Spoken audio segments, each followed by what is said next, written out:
One of my earliest memories is of trying to wake up one of my relatives and not being able to. And I was just a little kid, so I didn't really understand why. But as I got older, I realized we had drug addiction in my family, including later cocaine addiction. I've been thinking about it a lot lately, partly because it's now exactly 100 years since drugs were first banned in the United States and Britain, and we then imposed that on the rest of the world. It's a century since we made this really fateful decision to take addicts and punish them and make them suffer because we believed that would deter them, it would give them an incentive to stop. And a few years ago, I was looking at some of the addicts in my life who I love and trying to figure out if there was some way to help them. And I realized there were loads of incredibly basic questions I just didn't know the answer to. Like, what really causes addiction? Why do we carry on with this approach that doesn't seem to be working? And is there a better way out there that we could try instead? So I read loads of stuff about it, and I couldn't really find the answers I was looking for. So I thought, okay, I'll go and sit with different people around the world who've lived this and studied this and talk to them and see if I can learn from them. And I didn't realize I would end up going over 30,000 miles at the start, but I ended up going and meeting loads of different people, from a transgender crack dealer in Brownsville, Brooklyn, to a scientist who spends a lot of time feeding hallucinogens to mongooses to see if they like them. It turns out they do, but only in very specific circumstances. To the only country that's ever decriminalized all drugs, from cannabis to crack, Portugal.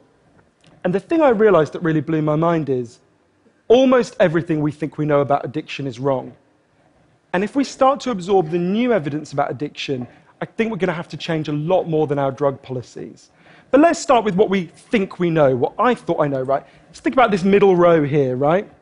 Imagine all of you, for 20 days now, went off and used heroin 3 times a day. Some of you look a little bit more enthusiastic than others at this prospect. Don't worry, it's just a thought experiment. Imagine you did that, right?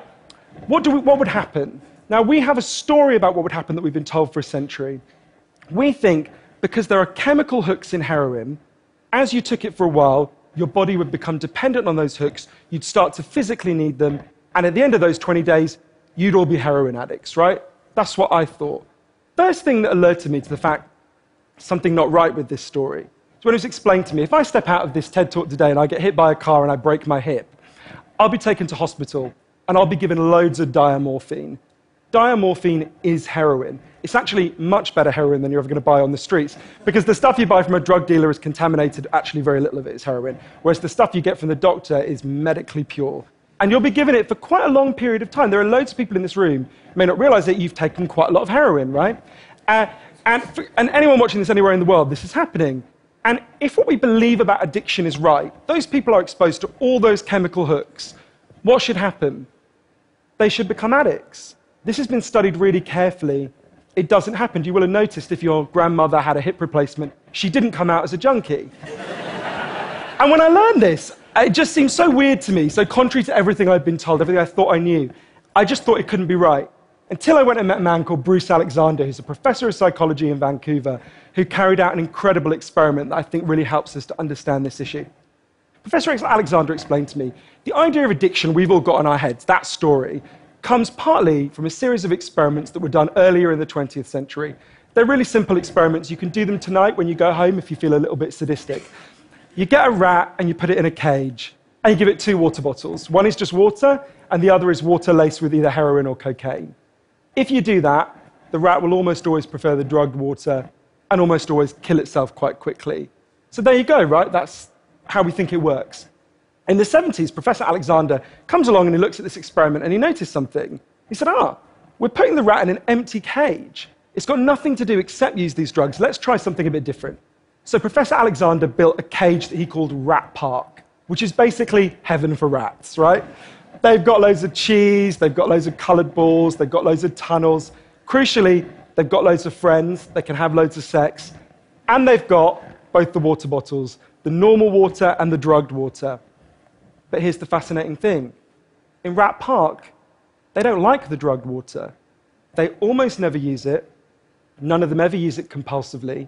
None of them ever overdose. You go from almost 100% overdose when they're isolated to 0% overdose when they have happy and connected lives. Now, when he first saw this, Professor Alexander thought, maybe this is just a thing about rats. They're quite different to us, maybe not as different as we'd like, but, But fortunately, there was a human experiment into the exact same principle happening at the exact same time. It was called the Vietnam War. In Vietnam, 20% of all American troops were using loads of heroin. And if you look at the news reports from the time, they were really worried because they thought, my God, we're going to have hundreds of thousands of junkies on the streets of the United States when the war ends. It made total sense. Now, those soldiers who were using loads of heroin were followed home. The Archives of General Psychiatry did a really detailed study, and what happened to them? It turns out they didn't go to rehab.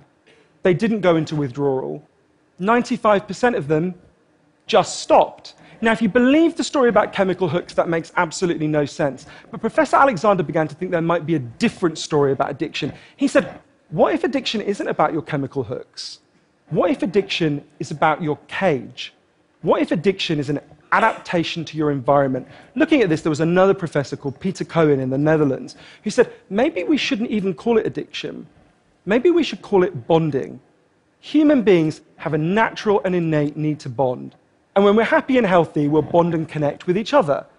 But if you can't do that because you're traumatized or isolated or beaten down by life, you will bond with something that will give you some sense of relief.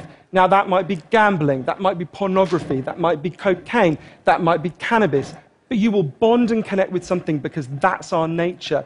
That's what we want as human beings. And I think, at first I found this quite a difficult thing to get my head around, but one way that helped me to think about it is, and I can see, I've got over by my seat there a bottle of water, right? I'm looking at lots of you, and lots of you have bottles of water with you, right? Forget drugs, forget the drug war.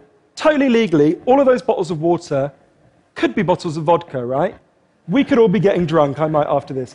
But we're not, right? Now, because you've been able to afford the approximately a gazillion pounds that it costs to get into a TED Talk, I'm guessing you guys could afford to be drinking vodka for the next 6 months. You wouldn't end up homeless. You're not going to do that. And the reason you're not going to do that is not because anyone's stopping you. It's because you've got bonds and connections that you want to be present for. You've got work you love. You've got people you love. You've got healthy relationships. And a core part of addiction, I came to think, and I believe the evidence suggests, is about not being able to bear to be present in your life. Now, this has really significant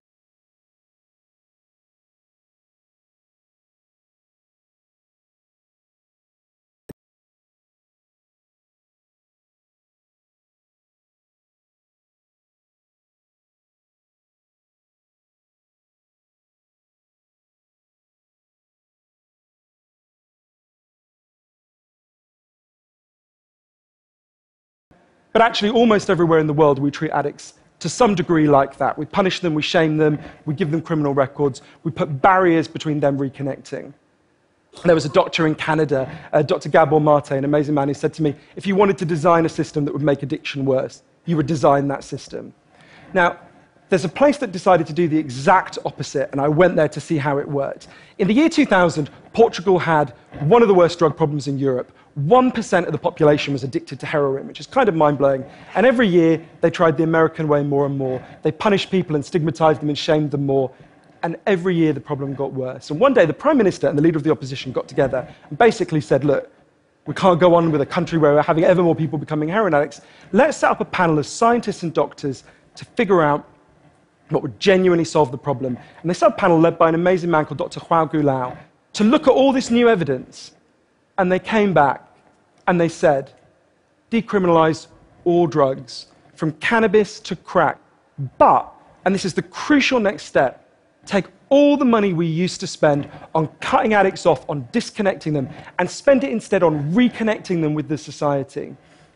And that's not, essentially, that's not really what we think of. What they did wasn't really what we think of as drug treatment in the United States and Britain. So they do residential rehab, they do psychological therapy that does have some value. But the biggest thing they did was the complete opposite of what we do. A massive for addicts to set up small businesses. So say you used to be a mechanic. When you're ready, they go to a garage and they'll say, if you employ this guy for a year, we'll pay half his wages. The goal was to make sure that every addict in Portugal had something to get out of bed for in the morning. And when I went and met the addicts in Portugal, it was fascinating. What they said is, as they rediscovered purpose, they rediscovered bonds and relationships with the wider society. It'll be 15 years this year since that experiment began, and the results are in. injecting drug use is down in Portugal, according to the British Journal of Criminology, by 50%, 50%. Overdose is massively down. HIV is massively down among addicts. Addiction in every study is significantly down. One of the ways you know it's worked so well is that almost nobody in Portugal wants to go back to the old system. Now, that's the kind of political implications. I actually think there's a layer of implications to all this research below that. You know, we live in a culture where people feel really increasingly vulnerable to all sorts of addictions, whether it's to their smartphones or to shopping or to eating. You know, before these talks began, you guys know this, that we were told we weren't allowed to have our smartphones on. And I have to say, a lot of you looked an awful lot like addicts who were being told their dealer was going to be unavailable for the next couple of hours. And yeah, a lot of us feel like that. And it might sound weird to say, oh, you know, I've been talking about how disconnection is a major driver of addiction. But weird to say it's growing because you think, well, we're the most connected society there's ever been, surely. But I increasingly began to think that the connection we have, the connections we have, we think we have, are like a kind of parody of human connection. If you have a crisis in your life, you'll notice something. It won't be your Twitter followers who come to sit with you. It won't be your Facebook friends who help you turn it round. It'll be your flesh and blood friends who you have deep and nuanced and textured face-to-face relationships with. And I think there's a study I learned about from Bill McKibben, the environmental writer, I think tells us a lot about this. It looked at the number of close friends the average American believes they can call on in a crisis.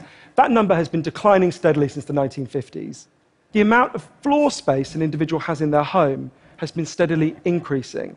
And I think that's like a metaphor for the choice we've made as a culture, right? We've traded floor space for friends, we've traded stuff for connections, and the result is that we are one of the loneliest societies there has ever been. And yet, Bruce Alexander, the guy who did the Rat Park experiment, says, we talk all the time in addiction about individual recovery, and it's right to talk about that, but we need to talk much more about social recovery. Something's gone wrong with us, not just as individuals, but as a group. And we've created a society where, for a lot of us, life looks a whole lot more like that isolated cage and a whole lot less like Rat Park. But if I'm honest, this isn't why I went into it, right? I didn't go in to discover the political stuff, the social stuff. I wanted to know how to help the people I love. And when I came back from this long journey and I'd learned all this, I looked at the addicts in my life, and if you're really candid, it's hard loving an addict, and there's going to be lots of people who know in this room you're angry a lot of the time. And I think one of the reasons why this debate is so charged is because it runs through the heart of each of us, right?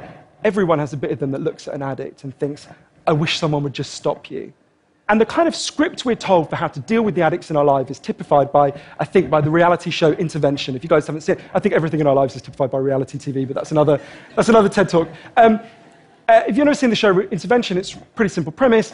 You get an addict, all the people in their life, gather them together, and say, if you don't shape up, they confront them with what they're doing, and they say, if you don't shape up, we're going to cut you off, right? So what they do is they take the connection to the addict and they threaten it. They make it contingent on the addict behaving the way they want.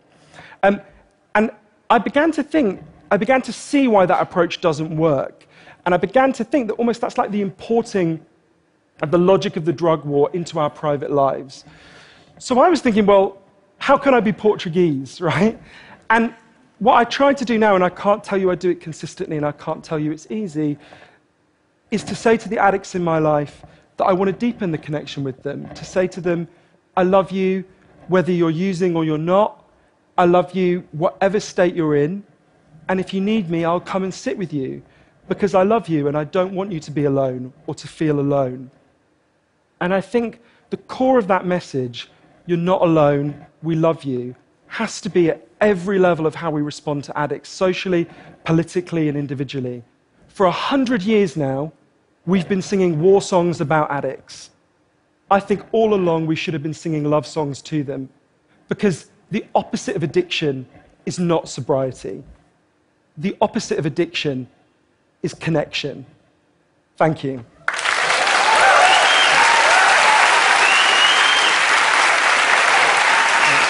Thank you.